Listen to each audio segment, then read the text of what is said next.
Bonjour, bienvenue dans cette vidéo. Aujourd'hui, on va parler de se donner le droit à l'erreur.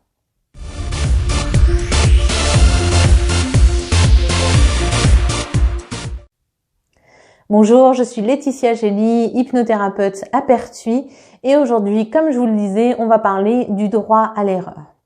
Alors, souvent, ce qui revient en cabinet, c'est justement le fait que souvent les gens me disent non mais je n'ai pas le droit de me tromper, je viens vous voir parce que vraiment il faut que je fasse un choix et je dois pas me tromper. C'est assez costaud comme pression.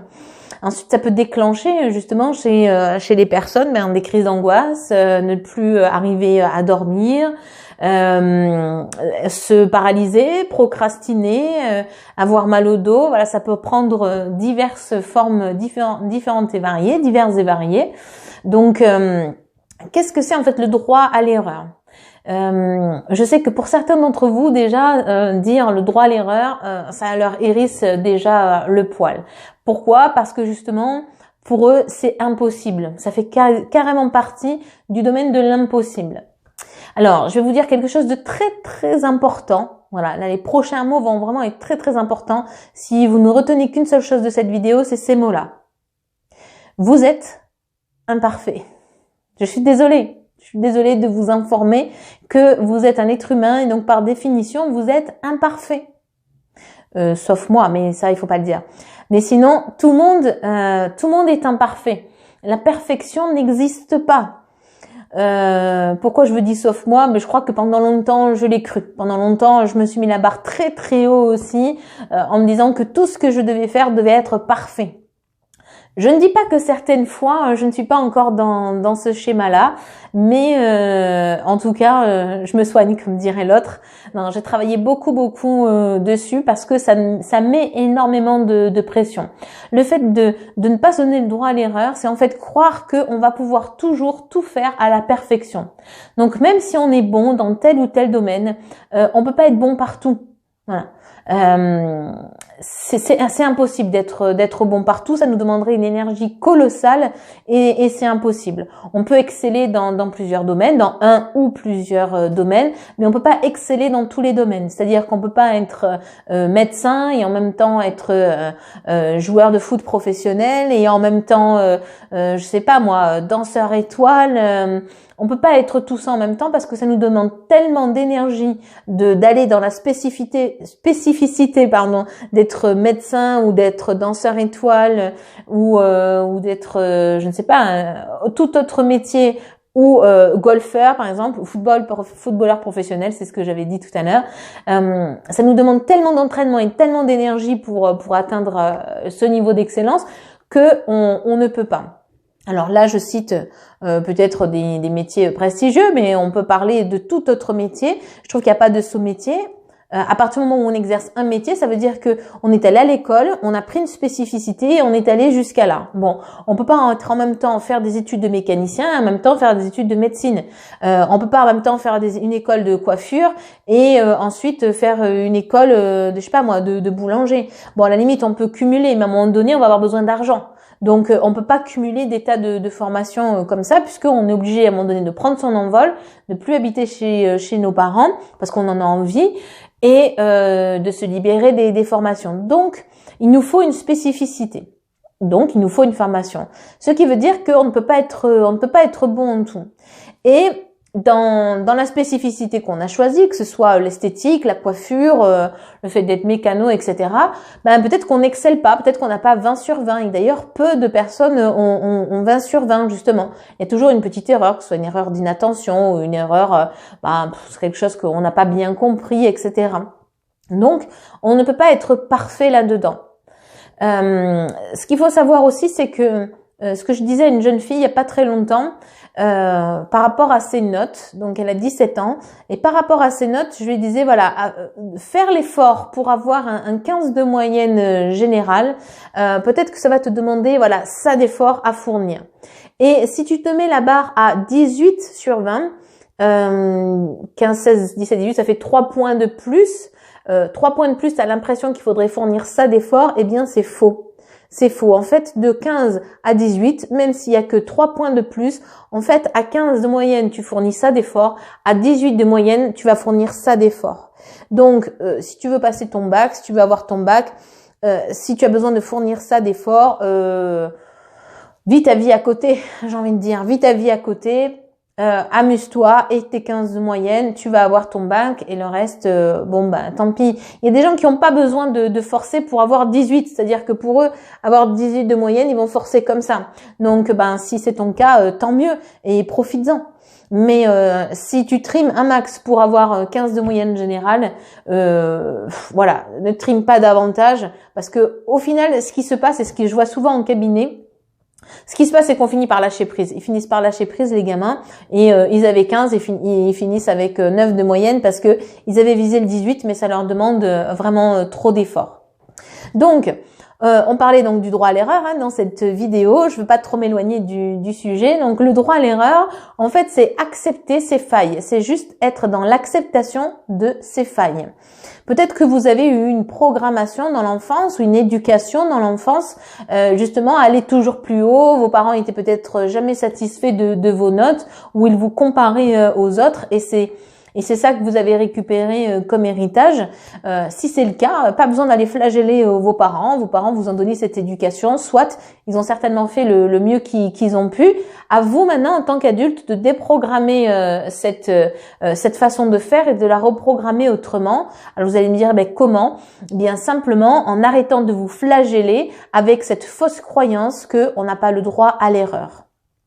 Je vais vous raconter une petite anecdote qui m'est arrivée il y a quelques temps de ça. J'allais faire une formation dans une maison de retraite à Vigneux de Bretagne, donc c'est en Bretagne, donc c'est un peu loin de chez moi.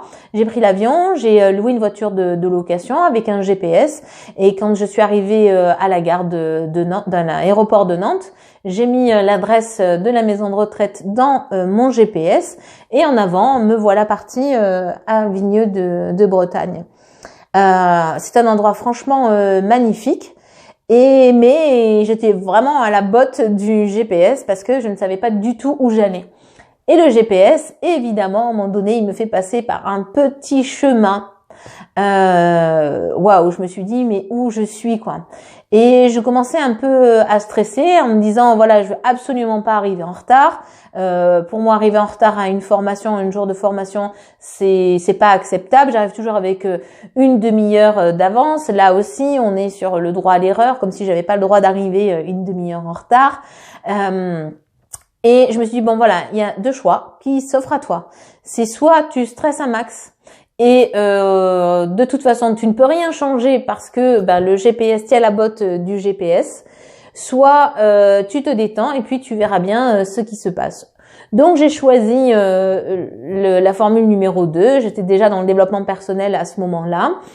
Et je me suis laissée guider par le GPS, j'ai profité du paysage magnifique et à un moment donné, je suis tombée sur un magnifique moulin. Il était vraiment très beau. J'étais à son pied, c'était assez magnifique. Alors je suis pas une férue des moulins, mais celui-là je l'ai trouvé très très beau, à savoir pourquoi. Et j'ai pris le temps de descendre la voiture, de le prendre en photo. Il a été longtemps en fond d'écran d'ailleurs sur mon ordinateur. Donc j'ai pris ce temps-là et puis quand je me suis tournée, j'ai vu un panneau qui indiquait la maison de retraite. Donc j'étais vraiment pas loin et je suis arrivée à l'heure. Tout ça pour vous dire quoi ? Pourquoi je vous parle de cette anecdote-là dans le droit à l'erreur ? Eh bien parce que même quand on se trompe de chemin, si on a les yeux bien ouverts, on peut se rendre compte de la beauté extérieure. On peut se rendre compte de ce qui se passe autour. Et même si ça ne nous amène pas à la bonne destination, c'est pas grave. C'est pas grave du tout. C'est-à-dire que on est riche justement de s'être trompé. On est riche d'avoir rencontré les gens sur ce chemin-là. On est riche d'avoir rencontré ce moulin sur ce chemin-là. Et soit on n'a pas atteint notre objectif. Alors ça veut pas dire de lâcher l'objectif, loin de là. Des fois il est pas loin. Là en l'occurrence il était pas loin. C'est juste de se dire ok, c'est pas le bon chemin, je lâche prise. S'il n'y avait pas eu le panneau juste à côté, eh bien, j'aurais éteint le GPS, j'aurais baissé ma vitre et j'aurais demandé à des passants de m'indiquer le chemin. J'aurais fait autre chose. Voilà, tout simplement. J'aurais pas pris le chemin A, ben j'aurais pris le chemin B, et si je me trompe dans le chemin B, je prendrai le chemin C, etc., etc. Si je ne m'accorde pas le droit à l'erreur, je vais me flageller en me disant mais t'es nul, t'aurais pu prendre un plan, je sais pas quoi.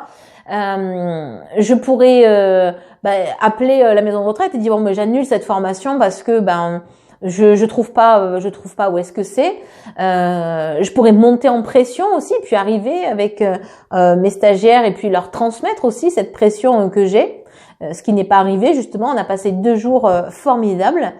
Ça dépend pas que de moi d'ailleurs, et j'avais des gens aussi en face de moi qui étaient formidables, mais voilà, c'est se donner le droit à l'erreur, c'est accepter que nos imperfections, et quand on accepte ces imperfections-là, en fait, on sublime les choses. C'est-à-dire que ces 2 jours, ils ont vraiment été merveilleux. Cet endroit, pour moi, est encore un très bel endroit. Mais si j'avais pesté, si j'avais été en colère, etc., j'aurais dit oh là là, moi je monte plus dans le nord de la France, c'est pas possible, c'est pas fait pour moi. Oui, parce que pour moi, dépasser Avignon, on est dans le nord de la France. Oui, je suis une vraie sudiste, pardon. Donc j'aurais pu me dire ça, alors que non, j'en garde vraiment un bon souvenir.